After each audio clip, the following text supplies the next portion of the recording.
Berthet au ministre de l'Agriculture et de l'Alimentation.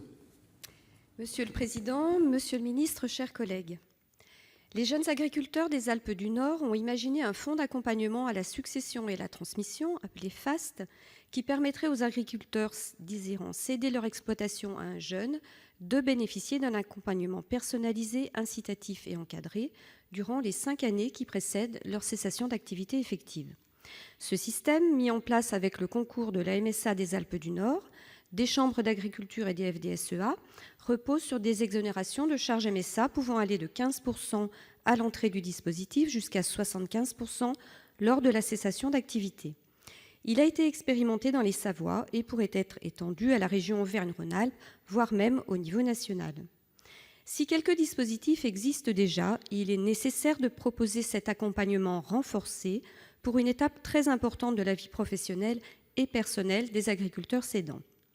En parallèle, un travail doit aussi être mené sur les leviers à mettre en place afin d'encourager de jeunes agriculteurs à acquérir une exploitation, particulièrement via des dispositifs d'acquisition progressive du capital. Ainsi, les jeunes agriculteurs souhaitent lancer une dizaine d'expérimentations FAST dans chacun des départements des Alpes du Nord, Savoie, Haute-Savoie, Isère, secteur où la transmission est particulièrement difficile. La MSA a débloqué une enveloppe suffisante pour les mettre en place. Il ne leur manque que l'accord du gouvernement, votre accord, monsieur le ministre, pour mettre en œuvre ce projet de façon pérenne. Plus que le monde agricole, c'est toute l'économie rurale qui s'en trouvera dynamisée, l'arrivée de jeunes agriculteurs par le renouvellement des activités ayant un impact réel sur le commerce local, les entreprises et plus globalement les emplois. 50% des agriculteurs aujourd'hui en exercice seront à la retraite dans 10 ans. Il est donc urgent de les inciter à transmettre leur exploitation à des plus jeunes.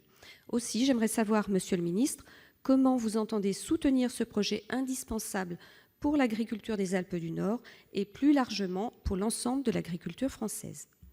Merci, chers collègues. Monsieur le ministre, je vous en prie. Merci, monsieur le président. Madame la sénatrice Martine Berthet, la question que vous posez sur la transmission et l'installation, c'est l'avenir de notre agriculture. Il faut former des jeunes, il faut transmettre, il faut éviter l'artificialisation des terres, l'augmentation des exploitations. Et effectivement, le projet que vous évoquez du FAST qui a été imaginé par les JA d'Auvergne-Rhône-Alpes, notre région, qui permettrait aux agriculteurs cédant leurs exploitations à un jeune de bénéficier d'une exonération partielle de cotisation sociale pendant 5 ans, pouvant aller jusqu'à de 15% à 75% de cotisation sociale due par le cédant. Cette exonération s'effectuerait par un prélèvement de cotisation sociale sur le fonds d'action sanitaire et sociale de la caisse de MSA de rattachement. À ce stade, ce projet intéressant pose 2 difficultés au vu des services du ministère. D'une part, les crédits d'action sanitaire et sociale des caisses sont destinés par la loi aux agriculteurs en difficulté et une caisse locale ne peut de sa propre initiative les affecter à un autre usage. Et d'autre part, nous avons une difficulté d'ordre communautaire puisque l'aide ainsi allouée prendrait le caractère d'aide d'État et entrerait sous le plafond des aides de minimis, que vous connaissez bien, avec un taux de 75%. Les sommes peuvent quand même être importantes. Je vous rejoins néanmoins sur le fond et l'intérêt du projet, je l'évoquais tout à l'heure, et sur l'enjeu crucial du renouvellement des générations en agriculture, au centre des politiques publiques en faveur de l'installation et de la transmission. Ainsi, le soutien à la transmission des exploitations constitue l'un des objectifs du programme d'accompagnement à l'installation-transmission en agriculture, AITA, rénové en 2016 et décliné dans les régions. Les actions de formation, de conseil, de communication et d'information à destination des cédants et des nouveaux agriculteurs constituent des axes d'intervention privilégiés de ce programme. L'intervention financière de l'État au profit de ce programme repose sur un budget annuel d'environ 13,5 millions, issu principalement de la taxe sur les cessions de terres rendues constructibles, dite taxe JA. Outre les programmes régionaux, le programme AITA prévoit des actions au niveau national dédiées à l'animation et à la communication. 3 appels à projets nationaux ont été ainsi lancés, dont l'un traitait spécifiquement des actions en faveur de la transmission des exploitations, portées respectivement par l'APCA, l'Assemblée permanente des chambres d'agriculture, par le syndicat Jeunes Agriculteurs, la plateforme associative Initiative pour une agriculture citoyenne et territoriale, Impact, et par le réseau national des espaces tests agricoles, Reneta. Ils vont rendre leurs conclusions à la fin de cette année. Celles-ci seront ensuite partagées par le comité national de l'installation et de la transmission, le CNIT, dans un souci de toujours mieux relever collectivement le défi du renouvellement des générations.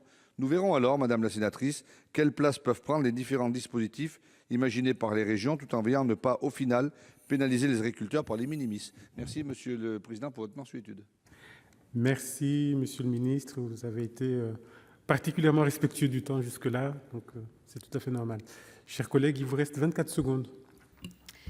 Oui, je vous remercie, Monsieur le ministre, pour votre réponse. Vous en convenez, la situation des agriculteurs est préoccupante. Ces derniers comptent sur vous et sur l'évaluation des appels à projets pour que les choses puissent avancer.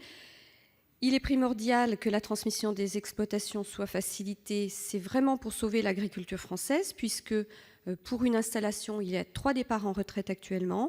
Et la première proposition formulée par les agriculteurs dans le cadre du grand débat national concerne justement la transmission des exploitations. Je vous remercie.